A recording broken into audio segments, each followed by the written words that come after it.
episode of Dynamic Saturday. I just wanted to catch you guys up real quick to the current situation on my top display, man, and kind of talk to you guys a bit about what this episode's gonna generally be about. I've been trying to get a little more creative with these episodes, try to get a little more entertaining for you guys, and try to just think outside the box to kind of be different from the general YouTube, I guess, toy YouTuber, on here, man, and just kind of have fun with it myself. And I think one of those options to have just a little bit more fun is to do kind of topics, man. And the topic I want to hit today is, I guess, action figure grails, man. What is a grail to you, man? I want to hear all about it in the comments. But before we get into that, I kind of want to just appreciate all of you guys that kind of subscribed to me last episode, man. I am up to 60 subscribers, so that means a lot to me. I really appreciate you guys kind of really enjoying these videos and enjoying me just playing with my toys, man, and kind of what I have to say to it. So I want to say thank you to all those new subscribers, man, and all those that stay with me through these videos. Tend to hear me talk a lot about this shit. So, all right. So moving on with the whole grail thing, man. A grail is a definition that it's not really set in stone. A grail can be different to everybody. It doesn't have to be a specific definition, man. It's something that's more personal to you, and it kind of switches around from even week to week to month with new releases, man. And I think a lot of people consider these pink skulls a grail, man, for like the Rumble Society, or a lot of people consider this Conan a grail, man, and it goes along, man. Some Mythic Legions are grails, even some Legends are grails, some SHF figures. You guys get the idea. And overall, I just kind of wanted to explore what that means for me, and then maybe what it means to you guys, man. Eventually, I hope you guys put in the comments, what are some grails to you guys? And I guess I wanted to set some ground rules for me personally when it comes to setting up these grails, and that's I guess one of the criteria to be a grail would be a figure you're never gonna sell, that you just know for a fact you're always gonna hold on to. And the second criteria is a figure you were extremely looking for, man. It doesn't take away the idea of how hard it was to find. That is definitely a factor. But to me, sometimes we pre-order stuff and we look forward to it so long that it just becomes, it's a figure that we know that it's gonna be something really thoughtful and really cherished in our collection, man. So I think that's one of the factors for me, and that it delivered. So it was something that is looking forward to, like that extremely looked forward to, and it delivered, and something that you're never gonna get rid of. So I think those are some good criterias, and we can get this episode started, man. Dynamic Saturday episode 8. I'm already 8 episodes in, which is kind of crazy to me. I've been doing this for 8 months, give or take. So, and I'm still enjoying it, man. So let's get this episode started. Let's talk some action figure grails, and let me know what are some grails to you guys. Anything from Transformers to any line, man. I want to hear about it. But let's get this episode started.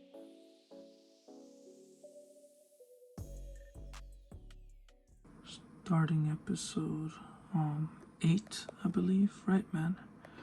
It's been a minute since I've actually shot anything Hellboy related or BPRD related, man. I'm having quite some fun with this one right here.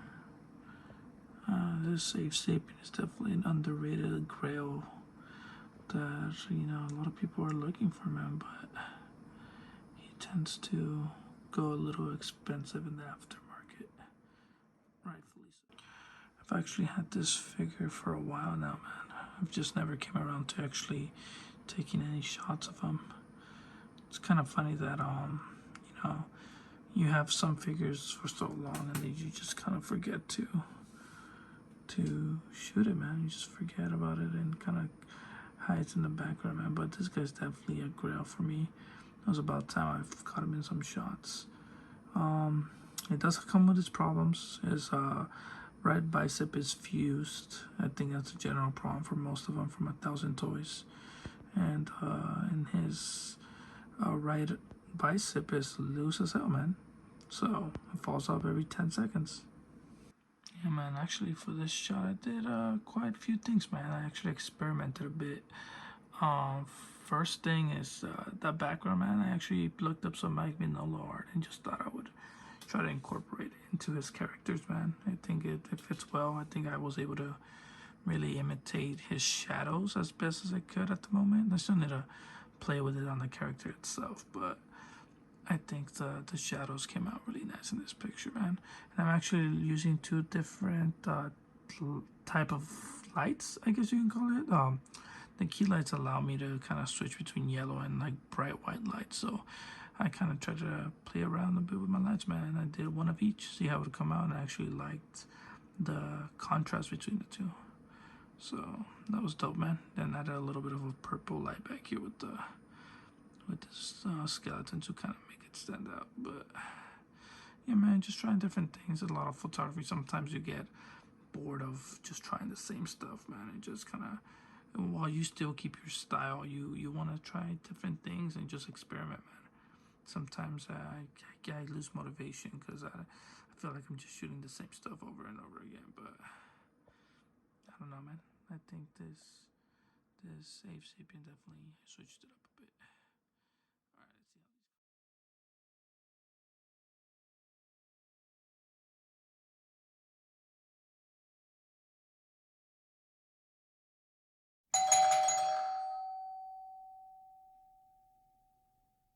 Nice. Alright guys, that was a package from Yami. Actually got this Mafex Nightwing here, man.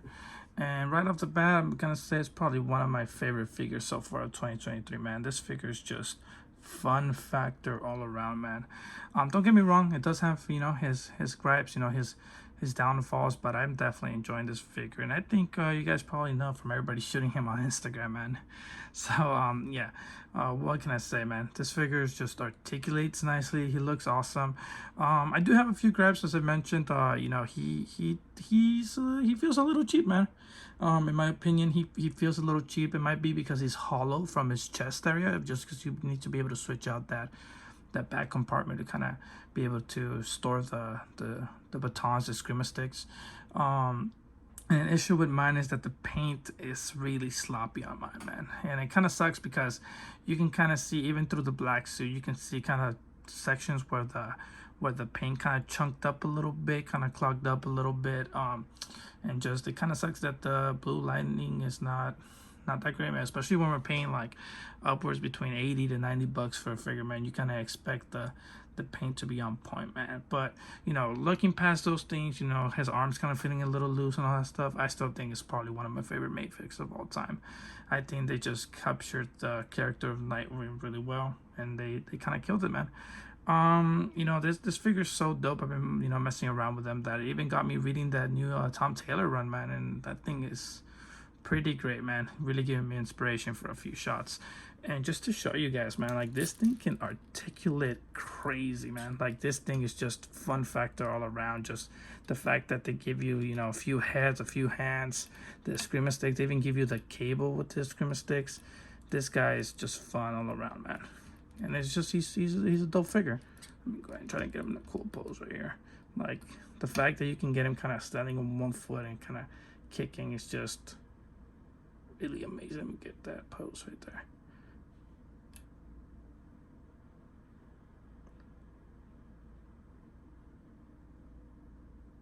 There you go.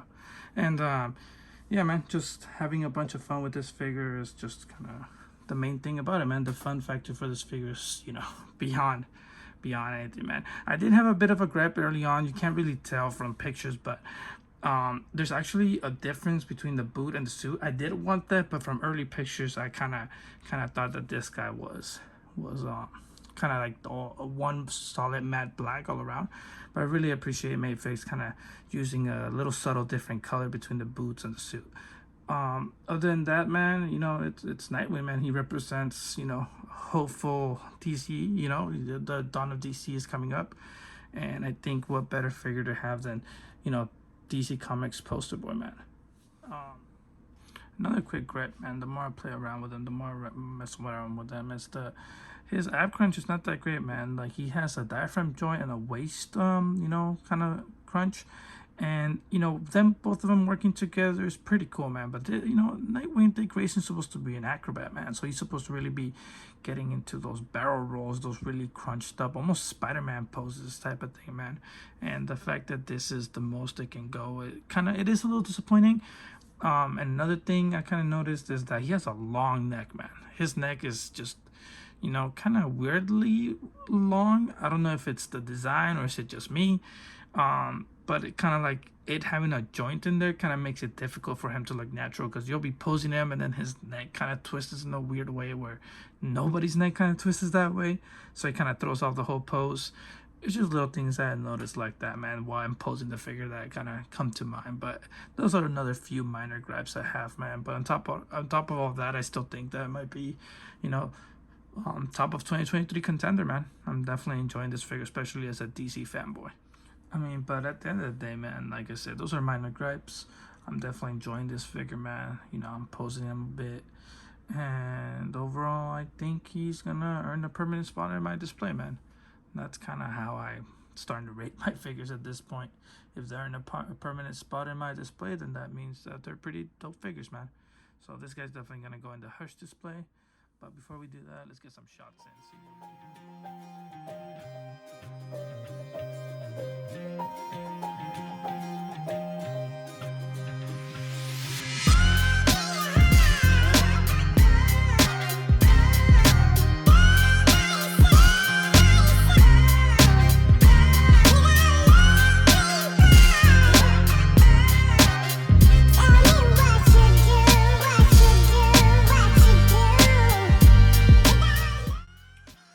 Getting around and shooting this Nightwing, man.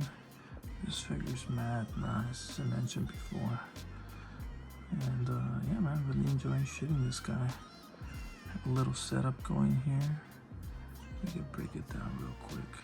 Yeah, man, the whole idea behind this setup is trying to recreate a cover, man. I think it's Nightwing 81. If I'm not mistaken, I started reading, you know, the newer Nightwing run just because a lot of people were recommending it to me. I just kind of wanted to see what it was all about, man. And turns out it's pretty good so far, man. I'm not caught up, obviously, but I'm definitely enjoying it. And I'm trying to recreate that cover here where he's kind of like hanging from a cable. You know, he's a trapeze artist. He grew up in a circus, so it's kind of him balancing himself on a cable. Because after all, he is kind of the gymnastics guys for DC Comics. I try to do kind of like the same light setup from Ape Sapien, man, where I try to do you know, a harsher white light on the left and a softer kind of yellow light to recreate almost the sun effect on the right. But the water tower and a few kind of pieces of 78 style in the background just to kind of create a little depth and shot this pretty low, man. Overall, I definitely enjoyed it, man. It was you know, I think it came out pretty dope. You guys can let me know what you guys think. But yeah, kind of trying to have him just kind of looking down into an alley, you know, from the cables. I added an extra light here because, you know, those bangs on him from his hair wasn't allowing really for me to kind of get that effect I wanted and, you know, to light up his face. But yeah, man, so I got the two lights on each side. I have this light right here, just trying to recreate a little bit, and then I have a light right above him. And then the bottom light right here, man. So everything's all part of trying to get that perfect lighting to really make this figure shine. Got a little bit of an action pose going right here. I don't know, man. These angles are a little difficult to get this one, but I'll see how it goes. Let me know what you guys think in the comments of this shot, man. The angle was a bit odd, but I still like it. It's actually the next day. I was shooting this Nightwing pretty late, man, around 3 a.m.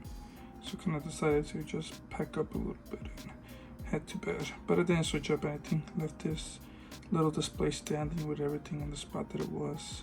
Just cleaned up a little bit around them. But yeah, man, that's what it looks like. A little bit of Nightwing chilling with the taco. Yeah, man, all these shots actually were inspired by some comic book covers, man. That's usually where I get all of my inspirations from. And for this one specifically, I think it was Jamal Campbell's covers for Nightwing, man. I think he did, well, the two I saw that really, you know, I really enjoyed was the cover, the variant cover he did for Nightwing 81, which was the ones you guys saw earlier. And I also, for this one, I did, I think it was 89, where Nightwing's actually holding a pizza, man, and just chilling on top of like a building. But I mean, I was looking for a pizza, and I found out that, well, I remembered that I actually sold my pizza Spider-Man, so I didn't have any loose pizza, so I had to use this little chimichanga taco from Deadpool. But I think I still got the idea across. Pretty dope. I wanted to try something different with this one, man. I wanted to kind of shoot him during the daylight, because I see a lot of people on Instagram kind of doing like this dark shots with Nightwing and kind of him chilling with Batman. But Nightwing's not a creature of the darkness, man. He's not Bruce Wayne, man. He's, you know, I was talking to Omar on the Discord, man. He pretty great, man. He kind of described him as, you know, kind of being Batman's skills and Batman's, you know, intelligence, but, you know, having, you know, Superman's charisma and hopefulness, man. So I think that perfectly encompasses, you know, what Nightwing is, and I think I really represented that to the shots, man. Kind of him, you know, still, you know, being able to work during the daylight, you know, being more superhero than vigilante, man. And, you know, I kind of wanted to really represent that by having this, you know, the sun shine on him. And, you know, Batman's always said, man, you know, Nightwing is what he wished he could be. And, you know, kind of showing him being, you know, more chill, kind of having him here just eating a taco, you know, being able to enjoy the little things, you know, the way that Bruce's psyche doesn't really allow him because of his obsessions. But, you know, just having fun shooting this guy, chilling here, eating his taco, really being the, you know, representation of what a superhero needs to be in DC, man. Not a vigilante like Batman, you know, a superhero.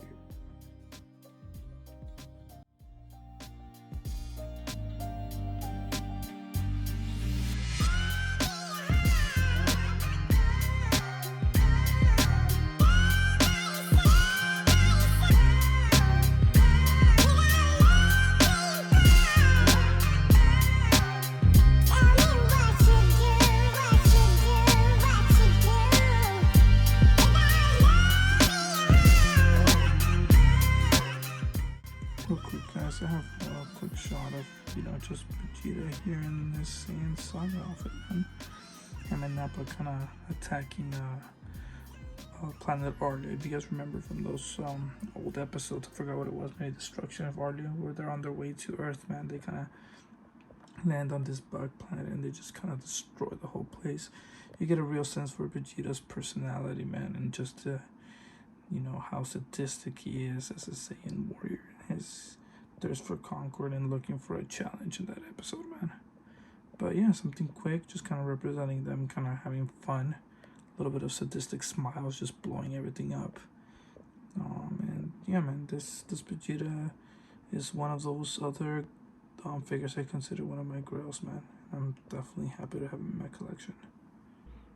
One of the reasons why I consider this guy my grail, man, is because I actually missed out on the first release of him. And I'm kind of glad that I missed out on him, man. I knew that, you know, his design was iconic and it's just something that you need in your collection. And the fact that this 2.0 just blew the 1.0 out of the water by so much, man. They updated everything on this, man. It fulfilled everything I was hoping for this design of the figure, man. You know, they gave you two heads, one for the scouter, one without the scouter. They gave you, you know, enough accessories to recreate iconic scenes. They give you two different tail options. I don't remember if the 1.0 had the two tail options, man, but this guy's just such fun character, man, and just a fun figure to play with, man. I've always been a fan of the Saiyan armor design, and I think this Scouter Vegeta definitely encompasses the whole thing. I'm kind of kicking myself because I missed out on the Reddits, man. But as far as it comes to the Dragon Ball Z line, I think this guy would have to be considered the grail, man, as I mentioned before. He does go for a pretty penny in the aftermarket now. I think I saw him for $250. So, I mean, unless they bring out a 3.0, I think this 2.0 does the job pretty well. And I don't think I will need a 3.0 for a while, man. I'm not super satisfied with the lighting on this shot. I mean, I think it's the artist in me that I'm always kind of criticizing myself. I'm not loving how the lights are looking on this. But then again, sometimes I kind of wonder if I'm being a little too harsh on myself. So I'm just gonna write it out, man. I'm just gonna roll with the punches and see how it goes. But hey, you know, you yourself is only always gonna have something to criticize about. But yeah, man, just a little triangle setup. I added that little orange light, trying to recreate almost the first appearance of Vegeta, almost that orange hue he had. But I don't know. You guys let me know how you guys feel.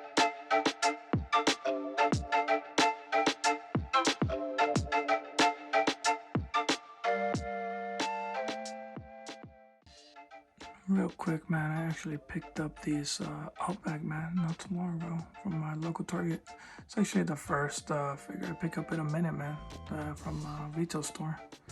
Paid 27 bucks for it, man. Felt kind of dirty paying that kind of money, especially for a domestic figure. I don't care what you're buying, man. I don't care if you're buying Legends, Black Series. Nobody should be paying $27 for domestics, man. But overall, man, I just wanted to get them to kind of, you know, just for science purposes. I'm not the biggest G.I. Joe fan. I do collect a few here and there. But I thought this guy looked dope and I wanted to check him out. Overall, man, he's a dope figure. Won't complain. The only, obviously, downfall is that damn price.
Quick thoughts on this Vegeta, man. I'm just a little disappointed just because the figure didn't really come out as good as Goku, man. I don't know if it's nostalgia or just kind of like the idea of, you know, having a Super Saiyan 4 form. But when Goku came out, you know, his figure was nearly perfect, man. The amount of sculpting they had on him, you know, how massive he was in that form and still able to articulate so well, really, you know, put it over the top for me, man. And I don't know, this Vegeta just feels a little cheaper. He's a little more slim, not as massive as Goku, so he's not as impressive. And I just think overall they dropped the ball a little bit, though. I mean, on the other side, it is dope that they included that kind of that effect, man. That effect is like a big deal just because it looks so cool, in my opinion. So that's a really cool add-on for Vegeta. But overall, not as good as the Goku, in my opinion. I still think they could have really improved on that Vegeta, man. Even those thighs don't really look that well, and just, I don't know what it is. For some reason, I just feel Goku articulates better. I might be wrong, but those are just my initial thoughts, man. I definitely enjoyed the Goku way more than this Vegeta. Yeah, man, so for this setup, I kind of had 2 lights on each side, trying to blast them as strong as I could, just to really bring out every detail and the sculpt of these figures, man, especially in their red hair, man. They even have sculpture there that doesn't really show up usually. Another thing that I really kind of try to nitpick is how Goku holds his Kamehameha times 10, man. The idea of, you know, Goku doing his Kamehameha times 10, and I think Vegeta's effect is not the final flash; it's the final shine that he's doing right here. It was a technique specific to GT, man, where he developed it. I believe it's supposed to be stronger than the final flash, but yeah, just going back to that Goku, man. I see a lot of people when they do photography putting the Goku's, Kamehameha pretty close to his chest or higher up or holding it up. Well, I think there is some art where he does have the Kamehameha a little higher where he's about to, blast it. It really bothers me that the Kamehameha form is always supposed to be a little lower to the side of the abs, man, and kind of towards the back end, kind of him leaning forward when he's about to do the technique. So that's the thing that I notice a lot. I kind of wanted to nitpick at that and kind of get it right myself. So kind of have him a little more back, kind of leaning forward, and then yeah, man. As for Vegeta, this attack is, I see a lot of people doing this effect with two hands, which is not wrong. Like if you want it to be a final flash, that's fine. Or because it kind of concentrates more into a final flash than a big bang attack. But this is actually the final shine attack, which is green. So just kind of showing a little bit of that, and just kind of nitpicking, man, at the little things that I see. Is the fact that you want to hold that accuracy as a fan, but overall, just kind of little things I notice. Man. So I said light up here to kind of throw a little more shine on the hair. Got a little light here on the left side to kind of create a little bit of a hue all over, and then the two back key lights just to, all right, and the little red Ulanzi light just to kind of give it a little bit of detail from the background. But yeah, man, overall, definitely enjoying these figures. Finally got to shoot them. I might want to shoot the Goku once more. I hope we get more GT characters, honestly. I know a lot of people hate on it, but I'm definitely hoping we get at least an Omega Shenron or even some of the dragons, man. That'd be dope to have Goku fight all the dragons. But alright, on to the next.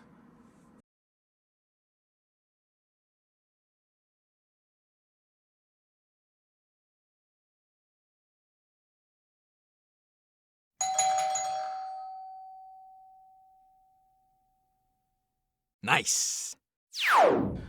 Alright guys, that was a real quick package from Hobby Link Japan. I actually got in the Mafex X-Force Deadpool and Mafex X-Force Wolverine, man. I also got the My Hero Academia Hawks from Amazing Yamaguchi. And real quick thoughts on these figures, man. I haven't really opened the Hawks out yet just because I try to be pacing myself lately just because June has been a really heavy month. I don't really want to kind of overwhelm myself just opening some figures and not really being able to enjoy the ones that I already have open, if that makes sense. But as far as this figures goes, man, you guys already know there's probably a few reviews already out there about these figures, so I'm not really a reviewer, so I'm just gonna give you guys a quick overview and my thoughts on these figures off the top of my head, man. Alright guys, so first up we got the X-Force Wolverine, man. And right off the bat, man, I'm just gonna tell you, I really enjoy this figure, man. And it's probably more of on the biased of my side just because I think this is one of my favorite suits for him, man. I am a big fan of the Craig Kyle's run on X-Force with Michael Yost, man. And I think this represents just that. Even though it's based on the Uncanny X-Force version, I just think that that whole year of X-Men, man, is my ideal X-Men, man, and my favorite teams all across. Everything from the Extinction team with Cyclops to X-Force with Wolverine, just that whole team and that whole era of X-Men are my X-Men, and I think they really captured it with this suit. Now, don't get me wrong, man, Mafex does kind of have a few issues with this one. It kind of sucks that they didn't include an unmasked head. I would have liked an unmasked head for him, but something based more around Mike Choi's art. I think I really enjoyed his art in that run of X-Force, and I think that that would have been a really cool addition for him, man. Other than that, there's not really much you can add for Wolverine. I get it, even though it does feel like with Mafex they did kind of cheap out, just giving us 3 different mask heads and a few hands. I understand why people kind of jumped out of this one, man, but I needed to have this just because it's X-Force, man, and it's probably my favorite X-Men team of all time. Just the savagery behind that line, man, and just how they operated as almost like a CIA strike force, man. It was just a really great time of seeing the X-Men really push to the darkest point, and to the point that they had to kind of develop a strike team to attack mutant threats before they even came to their doorstep. So yeah, man, Another issue I had with that kind of Mafex that kind of sucks with the figure itself is that mine kind of came a little loose. So this arm is super loose. I don't enjoy that. I'm willing to look past it just because I love the suit. But overall, man, it did earn a permanent space in my display just because it is better than the Marvel Legends by a mile. I did end up selling my Marvel Legends X-Force, man, just because this guy just beat it in all fronts. Even though it is the weaker offering from Mafex, I still really enjoy this figure, man, just because of my attachment to that run. Alright, now next up is the X-Force Deadpool, man, which represents a little bit more of an uncanny X-Force look, you know, which I also enjoyed that series, man. If you guys haven't checked it out, I think those are the best, you know, 2 X-Force runs that, you know, ever done. I really enjoyed that run as well, all the way to the Execution Saga. But pretty much this Mafex Deadpool is pretty good, man. I also enjoyed it. Even though I'm not as attached to it as Wolverine from that time, I still think this X-Force Deadpool definitely represents that era in the X-Men history. And it's a real cool kind of combination between, you know, Phil Noto and Mark Brooks's art. Kind of, you can even tell with the different hats that it comes with. Like I said, I'm not going to show all the accessories, but he definitely came with a little more accessories than Wolverine, which is kind of a plus also. And he is a little more limited articulation, which is not a super downer, but he does kind of feel a little more stiff, which I prefer over it being loose like the Wolverine. I don't know what's up with Mafex, if they're just kind of like going back to their old ways, because the prior Mafex figures I've had before, the Nightwing and these guys were pretty good, man, and these guys were a little kind of, you know, shaky in my opinion, but the Deadpool definitely came out with a better quality of it. Another shout out to Mafex, man, is the first guys to actually do the correct harness for an X-Force Deadpool, man. Marvel Legends did not land it. You know, I don't think even Mason Yamaguchi landed the accuracy when it came to that run. You know, the original run had this kind of harness where he had the hand came off. But the original run from the Uncanny X-Force and the Mark Brooks art, and even on all the artists from that run, it showed that Deadpool's costume was this type of harness, not the center one that you usually see in, you know, his original art. It was just kind of like, you know, on the side kind of look where he kind of has just this single harness with the 2 blades. But overall, man, he moves really great, man. He can pose. He comes with a lot of expressions on the face. I don't know what else you could really ask for. As I said, one of the downers, in my opinion, is kind of the lack of guns, which kind of sucks that he didn't come up with any, and the kind of like, you know, he's not as articulated as Wolverine. I wish his ab crunch would go a little further. As you guys can see, that's as far as he can really go, which kind of sucks for figure photography, but it's still a really badass looking character, man. Like I said, it beat the Marvel Legends by a mile, man. Just on accuracy of the art, even the color. He's supposed to be a little lighter than the rest of the team. So I think that if, you know, pretty much Mafex is doing the whole team, including Phantom X, Psylocke, give me an Archangel, give me an Age of Apocalypse, a Nightcrawler, even a Deadlock, which I would probably be cool with the Marvel Legends one. But if we get the whole team, I mean, I'm definitely in, man. But yeah, that's just kind of my ideas on these figures. Overall, I did enjoy both of them. They're pretty dope figures, and they definitely earned a spot in my permanent display. It's the next day, man. Kind of have a mess all around my desk, but I just, you know, it was pretty late shot, man. I was kind of tired to kind of try to record at that time, so I kind of decided to leave everything up and just kind of go ahead and try to, you know, record it the next day. But the X-23 found me, man. I originally had her in the background, just kind of kicking ass, tearing through some dudes. But the main focus of the shot was this Wolverine, man. Dude, his on silhouette actually died on me, man. But as I was saying, man, I'm a big fan of X-Force, and I just kind of wanted to recreate this shot right here with, you know, Wolverine kind of tears apart this dude's head, man. I think it's volume 2 of X-Force, where he's kind of saving, I want to say Richter, if I can remember correctly. He's saving him from some of the purifiers, and he just totally destroys the head, man. Just disintegrates the head from when, you know, he sneaks up on them. He just kind of does this motion where he just tears them apart. Yeah, man, it was a close-up shot, man. I didn't have really good background. As you guys can see, it's a mess all around, so I kind of wanted to block off the background by putting those capsules in the back and really shooting some red lights on it to kind of I don't know, maybe imitated some lab scene. I wasn't too sure what I was working on here. I might want to revisit some more X4 shots. But yeah, man, I'll probably put up that little scene right now on the screen of what I'm talking about, where he's just kind of tearing them apart. But overall, man, this was the shot. I also tried to do something a little different. Didn't use any light on this left side right here, but I did use light on the right. So I kind of based my whole lighting around that Ulanzi light just to make sure that the lighting was correct. But yeah, man, this is the X4 shot. That's how it was set up. Something real quick. Definitely enjoyed it, man. Always been a big fan of that X-Force team, man. And I think that is probably my favorite team on all of comics.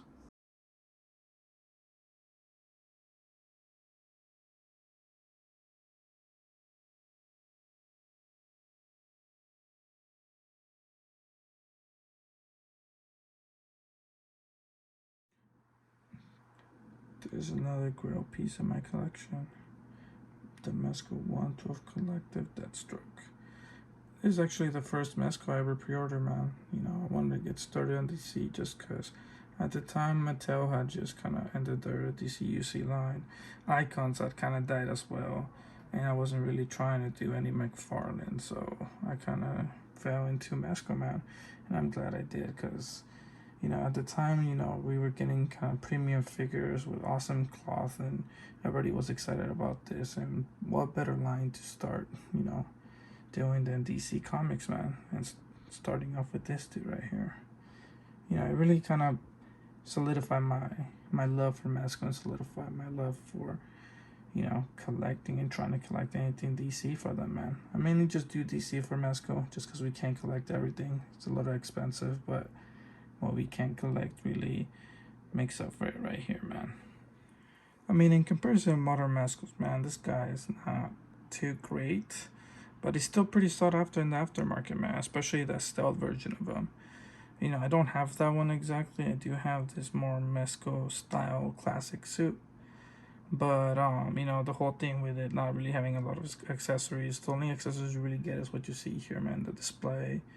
And, you know, with modern Mezcos, we're pretty used to being packed with a good amount of accessories, you know, feeling that we're getting our money's worth. At the time, this figure was only about 70 bucks, I think. But still, man, I mean, in comparison to modern Mezcos, you know, he doesn't really compare at the time. I kind of hope that we get, like, a more classic version where instead of a helmeted look, you can kind of see his eye to the mask. But, other than that, still a pretty dope figure, like I said, man. He's practically my grail when it comes to Mezco. As far as the setup, man, I kind of wanted to pay a little bit of homage to the classic covers. I'll probably show it right now in the video, but I really wanted to kind of show him off, kind of doing a classic pose for Deathstroke the Terminator, man. And you know, this figure's amazing, man. I don't think I'm ever gonna sell this figure, as I mentioned before. This guy's just badass, and like I said, I really hope we do get a classic one eventually. Get the torso updated, a little more articulation. As for an old figure, man, I can't remember how old it is. It might be a few years old, I know. It's a pretty old figure. I think that the suit is practically a little better than some of the modern Mezcos, man, which is kind of crazy. But that's just my opinion. If you guys own this figure, let me know what you guys think of it. At the end of the day, man, I mean, it's a good figure. It just doesn't live up to modern standards for Mezco, man. But overall, it is the only Slade Wilson we have. And while he does look fucking badass in that armor, man, we do need a classic one at least. That's what I'm hoping for, man. I hope Mezco jumps around to doing all the classic classic outfits for every character. So, you know, in a few years, the only thing we can do is hope. But here it is, man. My Mezco Grail, Slade Wilson himself, Deathstroke the Terminator.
Alright guys, I went ahead and picked up the one and only Mezco 112 Mr. Freeze, man. First and foremost, I want to say thank you and a shout out to the Toy Addicts. That's a local shop here in San Diego, man. If you guys are tuning into my, to my channel, my episodes, man, and you guys want to check out a really cool local shop that you guys saw prior to this, probably where I kind of did a little bit of recording inside.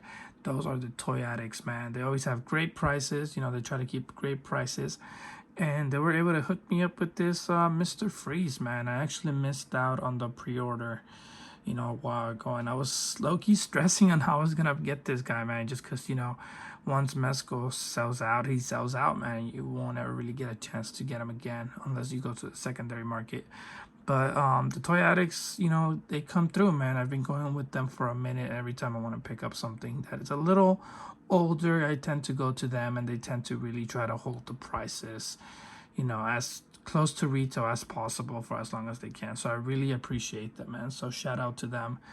And well, what can I say, man? This figure's amazing, man. Everything I think about Mr. Freeze is right here, man. Anything from the accessories to like the look. To me, Mr. Freeze has always been kind of a, you know, a tank character, you know, almost like Arkham City kind of depicted him, where he's just slow, but he's a tall scientist in a cold suit, man, that, you know, probably increases his strength. And just he's pretty much up there in the Batman's rogues, and I definitely needed him in my collection. And I'm super satisfied with him, man. You know, it's an awesome figure. Everything I expected. Yeah, his articulation is a little limited, but he more than makes up for that by, you know, just his tanky character, man. This is one of those characters, while I always try to push for articulation, you guys know me, this is one of those where he's acceptable, because he's not gonna be, you know, running around, not even running around, man. This guy walks, like, that's his thing. He's going to be walking, and that's about it. You know, he's gonna be walking, shooting, and you know, just being a menace and a real threat to Batman, man. So I'm definitely excited to have him. His articulation is pretty cool, man. You know, as I said, it's not a review, so I'm just gonna give you guys a quick overview. He is double jointed, even though sometimes it doesn't feel it. You can kind of push it through the suit.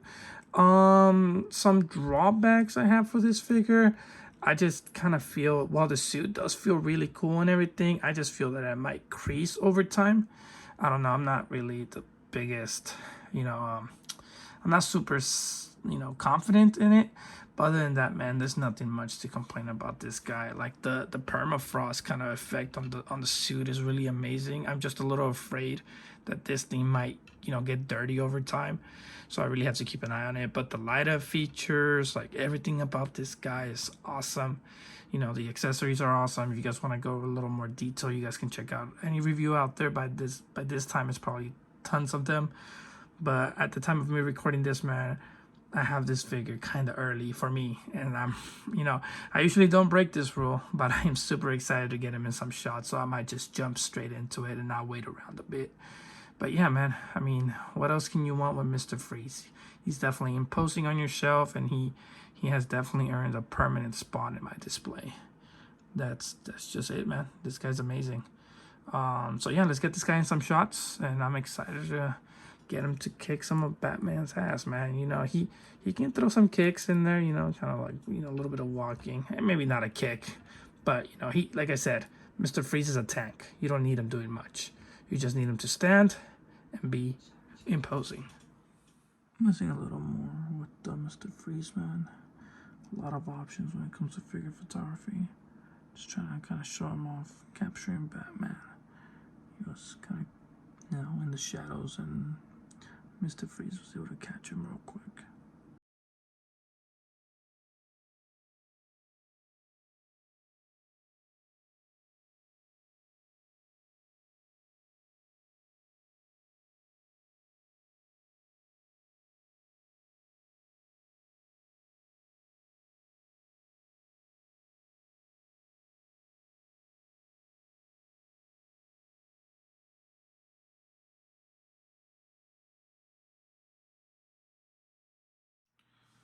So I just finished watching Spider-Man Into the Spider-Verse over the weekend, man. I kind of wanted to give my quick thoughts while the thoughts are fresh, man. Kind of inspired me a little bit to set up a shot here with Miles. But yeah, let's get into the movie real quick. I don't think the movie lived up to the first one, man. I'm just gonna come out and say it. In my opinion, that might be a hot take to some people, but I just think that the first movie is lightning in a bottle that just can't be replicated, man. Everything from the soundtrack to the story, that first movie was really amazing in my opinion, and I don't think that it can be matched. Now, saying that, this movie soundtrack was dope, man. I really enjoyed the music. The story, I feel that something was kind of lacking in the story. I can't tell you right off the bat what it was. I feel that in this story, it felt almost like they were trying to retell the original story, but they didn't do it as successfully. I like the whole idea. I mean, without going into spoilers, I like the whole idea of how, the whole thing with Miles and what's the main problem and why he clashes with 2099. But I just feel that the story just didn't connect with me as much as the first one. Saying that, I still think the movie was really great, man. I had a lot of fun. The art was amazing. Just had a great time watching the movie, and it inspired me to get a few shots in, man. But I guess my overall thoughts on the movie was that, well, it was good. One of the better movies out of for this year. I still think that it doesn't really, live up to the first one, man. And maybe no Spider-Verse movie will be able to live up to the first one. But I just think that something was lacking in the story. I guess the main issue with the movie was the villain for me, man. I just feel that the villains felt generic. I guess they made Miguel, Spider-Man 2099 really generic in my opinion. Like, it's just another Bishop, man, or it's just another Strive or any other character that kind of like from the future that comes back to the past, and he's trying to stop, be the villain because he thinks that the hero was doing the wrong thing. And in comparing it to the first one, the Kingpin, in my opinion, in that first movie had a really compelling story, man. He wanted to get his family back. It was kind of like a more humanized side of Kingpin, and it was, and like he was just blinded by trying to get his family, something that Miles already had, right? So a lot of the team in these two movies is it's family, and I think they kind of missed the mark in the villain for this one.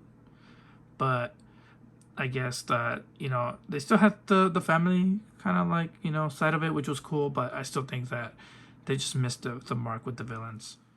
And on top of that, also, I feel that Miles just like learned his lesson again, man. If I remember correctly from the first one, it was him learning to be Spider-Man and him feeling that he wasn't up to par, or that they didn't trust them being Spider-Man, right? This kind of like the same idea in this movie, man, where like he's kind of like somewhere where he doesn't belong, I guess. I don't mean to spoil anything. I mean, if you haven't watched the movie by this time, the video's probably out.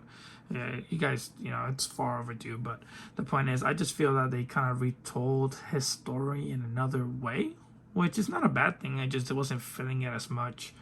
I don't think the movie's ending felt like an ending. I know it was a cliffhanger. It wasn't supposed to be an ending, but each chapter is supposed to have some kind of ending, right?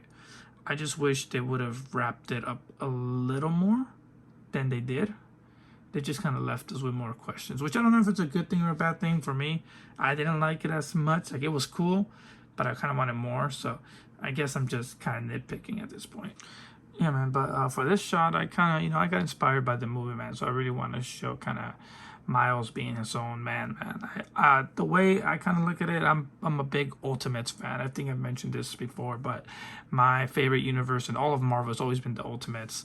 And I think my first exposure to Miles was through the Ultimate Universe, man. Just because I was keeping up with all the Ultimate stuff, it kind of fell into my lap to kind of read Miles, man. And that's where I kind of fell in love with him. And while I'm not the biggest Spider-Man fan, I think seeing a new character like Miles take on the mantle, which I've always been a fan of in comic books, just kind of having characters take on the mantle and just kind of have a universe that feels like it's progressing forwards, whether it's like going into the future or just kind of having a show almost like a passive time.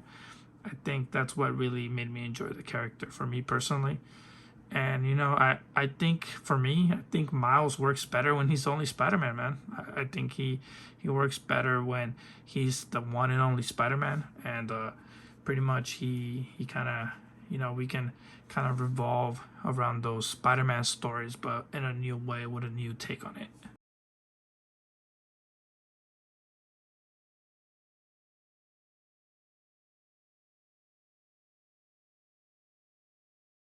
Setting up a quick shot right here, man. Just trying to get that little scene where Goku Black appears for the first time fighting Trunks. Man, a lot of people will argue which one was the best Dragon Ball Super arc. A lot of people argue that it was this one, the Goku Black arc. For me personally, man, I love Super, so I think all the arcs I enjoyed. But yeah, this specific scene was badass when he first appeared. Just messing around, trying to get the right angle. I don't know how I feel. You guys let me know what you think. Still messing around with these fires. Pretty dope, man. Trying to get the shot from like the opposite angle, cut off a face off between Goku Black and Trunks. It's actually straight from the manga, man, where they kind of, you know, pan over to Trunks and he's kind of holding his blade up, trying to protect Mai. But overall, man, I'm having fun with these shots. You know, trying to create some dramatic lighting here.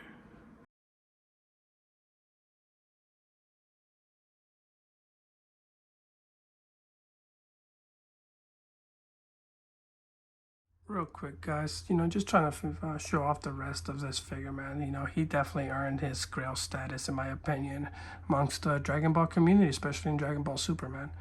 And, you know, originally, he wasn't really a beloved character, which is kind of crazy, and I feel that's why a lot of people missed out on him. You know, not a lot of people picked him up at first, but I think the ideal look for him is this pastel color rose version, man. I don't think that new kind of translucent look is great for him. I do own that figure as well, but the one that's definitely gone up in the market is this one right here, and that's why it's earned the great you know, Grail status, man. In my opinion, he comes with 2 alternate heads, which I showed you guys earlier. You know, I was a little sick, I wasn't able to record much of them, but from what you guys were able to see, you know, he comes with 2 heads, you know, a few power effects, a few hands, and he just became an iconic character and a high sought after figure after that, man. So definitely earns the Grail position, and he has a permanent spot in my display.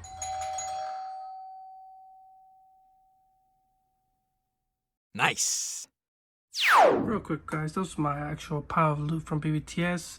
Got a few things in, like this Mythic Legions Warriors, got the Hush Huntress, and I got the MDLX Cliff Jumper, man. These are probably figures I'm not going to open, so I'm just kind of showing you guys off real quick. I picked them up.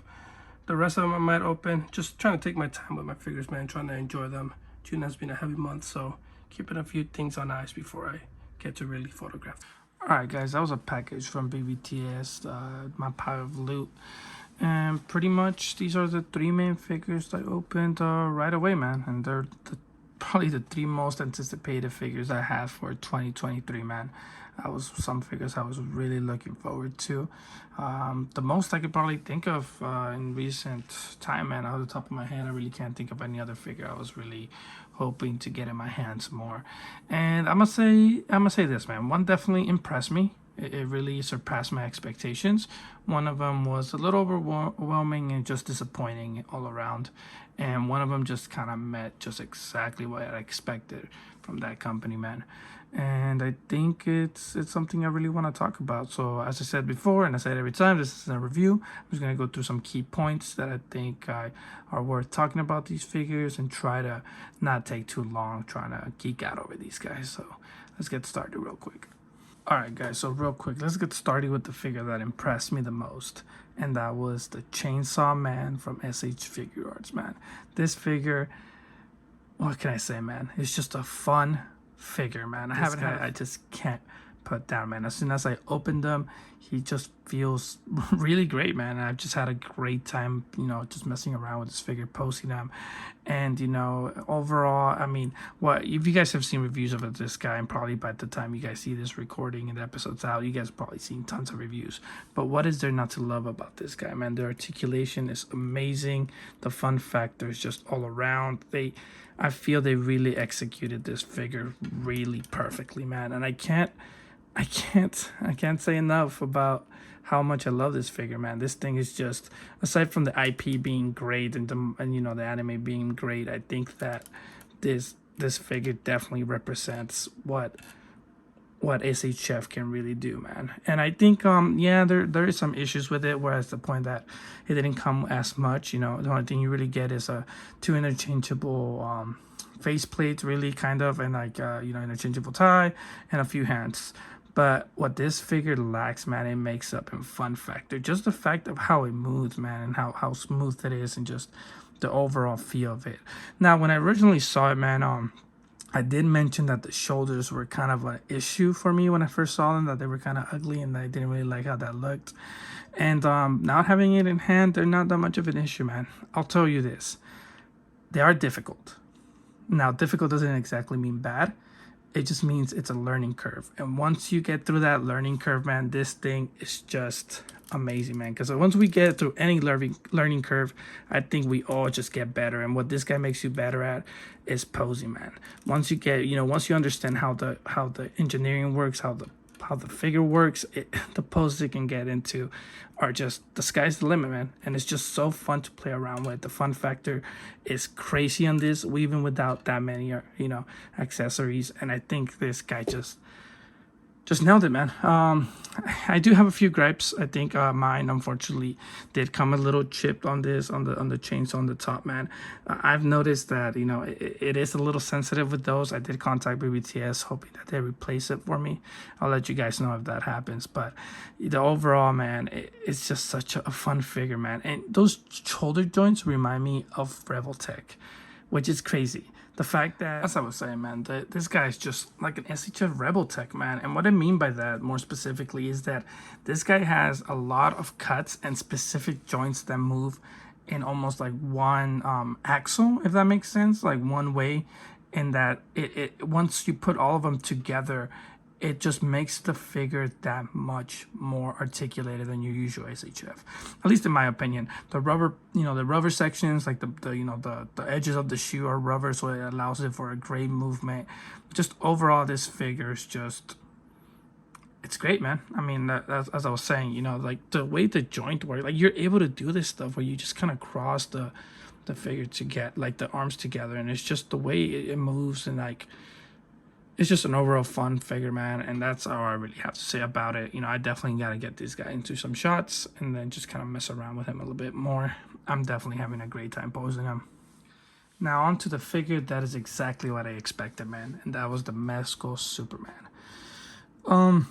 You know, the only thing I really have worth mentioning for this guy is that he's great, man. You know, it's exactly what I expected from Mezco, at least what you're supposed to expect from Mezco, which is great suits. Like the suit here, man, it just, you're able to move the articulation, and the fact that it doesn't bunch up, man. So whatever material they use for this Superman, as you guys can see right there, I don't know how well you guys can see, but whatever material they use for this Superman, man, I believe I was talking to Johnny, and like Johnny number 5, and he told me that if it's really similar to the Iron Fist. I don't own that Iron Fist, but the fact that they have this material, man, I think Mezco should be using it for every figure, man. That's just my opinion on it. It's just, it makes sense, man. Like, how are you not gonna have this great material that moves so freely, doesn't bunch up, and doesn't look bad, man? Like, this is great. This Superman is fun. I know we all had the issue with the shield on the chest being too small, but man, once you have it in hand, you don't even notice it. Like, the amount of like just accessories it comes with, the face sculpt is right on. Like, this is the Boy Scout, man. This is a Superman I've been waiting for and anticipated for a year to complete my Justice League, man. I'm really satisfied with this guy. I mean, what is there to say that you guys haven't seen already in reviews? He looks great. He feels great. Like I said, it's what I expected from Mezco when it comes to, you know, the soft goods. It's a great figure, man, and if you guys slept on it, I don't know what to tell you. This guy is definitely essential to building out your Justice League.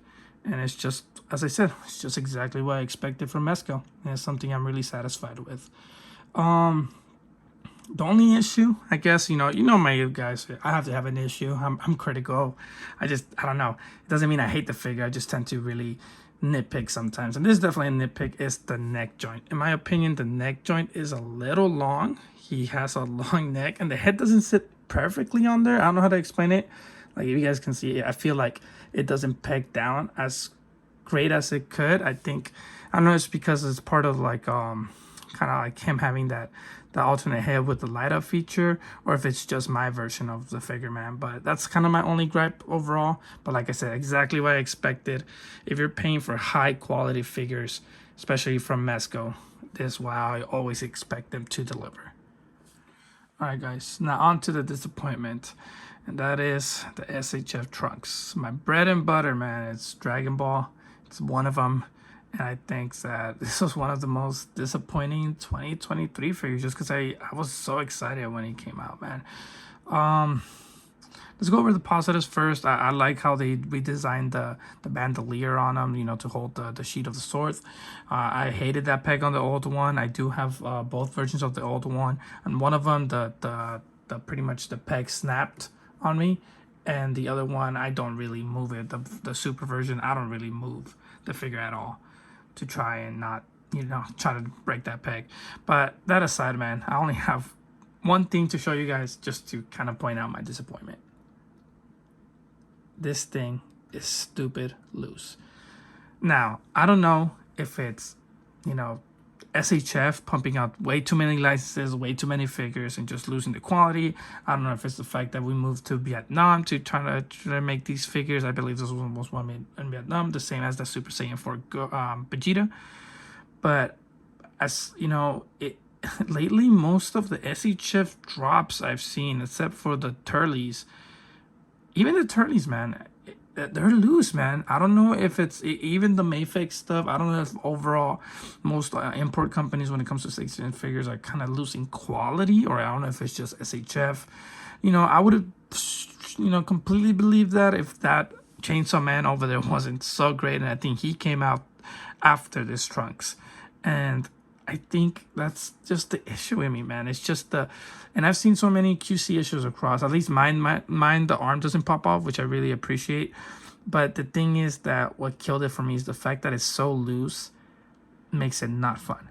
Not fun at all, not fun to pose, because, you know, it doesn't keep the pose, man. He's loose, and it kind of kills the joy of the figure. Another issue also that you know, this is me being a nitpick at this point, is the height. If you put him next to a Goku, man, this guy is super tall. And yes, you know, Dragon Ball SHF hasn't really been consistent when it comes to scaling. But at the same time, it's like, come on, man. Like, I guess you can, you know, kind of fudge it, hoping that it's kind of like when he comes back after, you know, during the Android saga, and the shorter Trunks is when he meets Goku for the first time. But I don't know, man. It's just such a disappointment for a figure I was so happy about, especially, you know, the whole new face, you know, and hair sculpt. Everything is great, man. It's just that looseness on the figure is killing it for me, and it's not the first time I see it. But yeah, man, overall, this figure's fun. I haven't really gotten to mess with it too much, just because it kind of kills my joy just to having to see how loose it is and how much we paid for him just to have him be loose. Is this what we're going to be expecting from SHF now? You know, hit or miss? It shouldn't be that. These are supposed to be premium figures we're paying for, and the fact that we're getting this kind of low quality figure is definitely something I'm not really happy about, man. But it's just my rant. You guys probably seen, you know, if it's a constant thing, which I think I've seen, you know, you guys have started pretty of this. You know, like I said, it's just my thoughts, you know, my key points I think you guys should know about these figures, and pretty much that was the main one for Trunks, man. He was definitely the disappointment of the three. And you know, I just hope that, you know, Tamashii kind of fixes that. But let's go ahead and get these guys in some shots and see what we can do, mess around a little more with them.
Messing around a bit with this chainsaw, man.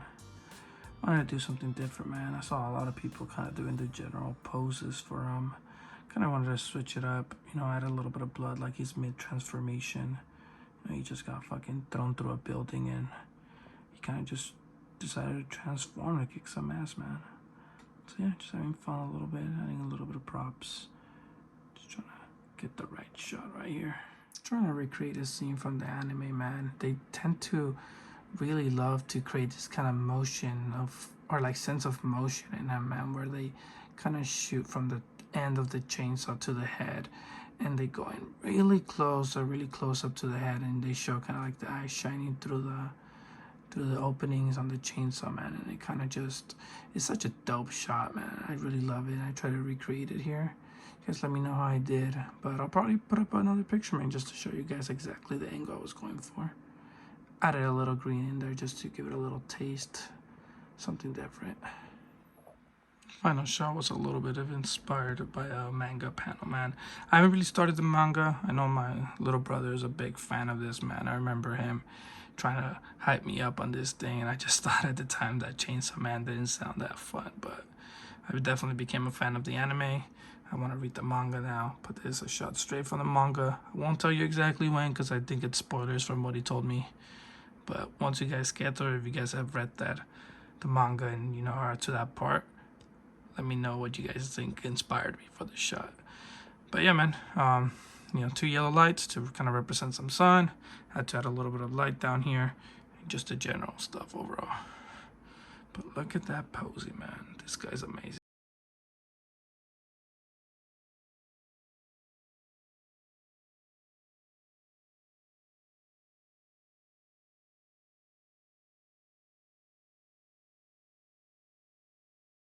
Got a quick shot here, man. When it comes to this Conan, I don't know, man. It's just something about the figure that I really enjoy telling, kind of like his story. I guess it might be the Hyborian Age universe where like it's just Conan's little adventures the same way as Hellboy has so many options, man, and you can just kind of create your own and it just fits and it makes sense. And I think that's what I enjoy the most about shooting this figure, man. Just the idea of like kind of continuing his story. I kind of have the idea here that he's traveling in Northheim and you know he's gonna go look for some trouble with the Aesir and the Vanir, some Vikings. Now, this Mythic Legions horse, man, this thing is mad nice. Shout out to the 4 horsemen, man, on this sculpt. It's crazy. You can see the fur on this thing, man. You can see the fur on the horse on the sculpting. Like, that's insane. Kind of sucks that mine came with a few paint imperfections. It looked like the paint kind of got stuck to the box or something. It just kind of came off. But other than that, this horse pairs nicely with Conan. And that's what I mainly got it for, man. But it definitely impressed me. It's really nice horse. Way better than the moose, I'll give it that. And it just fits in the overall Hyborian Age universe. Quick note, I got this little ice effects, man. When I got them, this was exactly what I wanted to use them for, right? For like the Conan, Nordheim travels and kind of, you know, represent the eyes. They're knockoffs, I believe, or I don't know what they are. They, you know, they got them from a Chinese seller on Amazon. And I got them along with those knockoff fire effects, so here they are, man. I got 3 of them. I don't know where the 3rd one's at right now, but these shits are dope, man. Definitely fit in to create some, you know, some cold weather effects. It's the next day, man. It was a little late again when I was shooting, but overall, man, you guys have heard me talk about this Conan figure, man. Just, you know, he's definitely another piece that I consider a grail in my collection just because, you know, as I said when I first got him, man, I've been wanting a Conan for so long, and the fact that he came out so good, man, and, you know, all the fun factor that it has, it definitely earns a grail place in my collection. I think a lot of the community will agree on that. I think it's better than the original release. I know a lot of people want to argue about that. I just think that it comes with way more accessories, and I think that's why it kind of, you know, solidifies him as a grail in my opinion. I think that you know, I don't own the first one, you know, if I'm being completely honest, but I just think just by how it looks, the whole new, you know, outfits, the new shirt, everything, the helmeted look for the classic look, everything really gives itself to giving that grill position. Another quick note, man, this giant is mad nice. Better than your regular Mythic Legions release, man. I think that in comparison to regular figures, he articulates way better. The soft goods are cool. I'm kind of kicking myself for not getting that extension piece now. But overall, man, this is one of their better figures. It feels nice. It's not loose. Just an overall, I think, one of the best Mythic Legion figures I've ever handled, man. Like, he feels sturdier. He moves nicer. He's fun to play with. This is definitely why I opened them for. Finally got to crack him open and just mess around with him. His biceps still fused though. That's definitely a con for Mezco. It doesn't, even though it's a Grail, in my opinion, doesn't mean it's perfect. That bicep's still fused. I'm too scared to unfuse it. Heard too many horror stories of that arm snapping off, so even for its faults, I still think it's a great figure.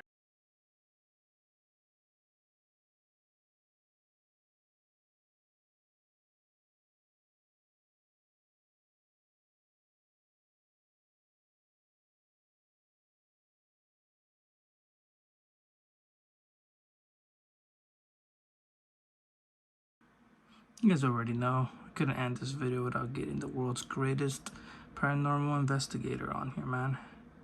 If you guys don't take anything away from this video, if you don't consider any of these action figure grails, this is the one.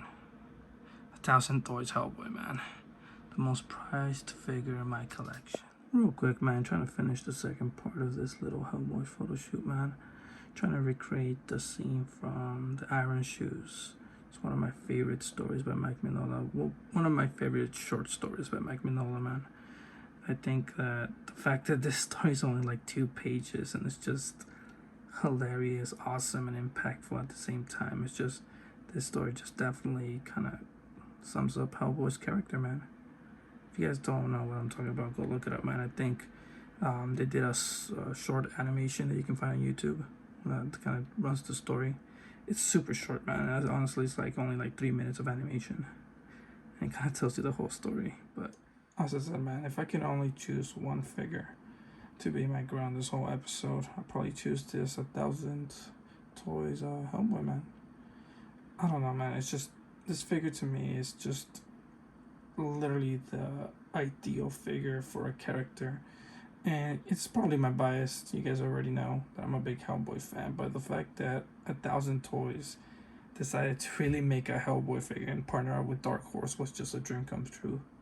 And I know a lot of people don't really like the right hand of Doom looking a little mechanical, just because it is articulated on each finger, and it does look kind of odd. I mean, it's not really, to me it doesn't look odd, because I understand why it would look like that if you're gonna make the whole thing articulated, but just the way this figure articulates, man, like the way 1,000 Toys articulates. If you guys have any 1,000 Toys, you guys know that their articulation is superb. They have like a rubber overlay in the chest that doesn't look like rubber, man. If you look at it, it's just, it looks like sculpted plastic, and it still articulates really great. Like, where else are you getting that, man? The soft goods, man. The trench coat, in my opinion, is better than anything even Mezco's pumping out. I can compare it to the Constantine trench coat. I think this trench coat still looks better, man. It's just the overall look at the figure, and I think it's the fact that I feel like I own a piece of art from Mike Mignola. And I think that's what really solidifies it for me. This figure looks exactly like Hellboy from the panels. Like someone just pulled him right out. And I think that's one of my biggest, draws to this figure. It's definitely the grail in my whole collection. This is the figure that I would save in a fire. This thing is just so fun to pose, man. And the fact that I can tell so many stories with him, man. I love telling stories through my pictures, and the fact that I get the chance to do that with this figure is just the cherry on top, man. He may not come with, one of my regrets as a collector is not getting the deluxe version of this guy that came with Excalibur and the horns without being filed down when he's like Nukurama. I don't know, man. It's just, this guy's epic. And I'm still waiting for 1,000 Toys to make that damn Lobster Johnson, man. And I own the all the other Mezco stuff, as I said before, and nothing compares to this, man. The fact that this guy can do pretty much do Spider-Man poses, and the way they kind of engineered a ball joint and a hinge also within the right-handed doom, so it can actually give you the double jointed elbow, not like other companies. I think it just solidifies it as one of the best figures in my collection. And how can you guys say no to that sculptor, man? 1,000 Toys killed it, as always.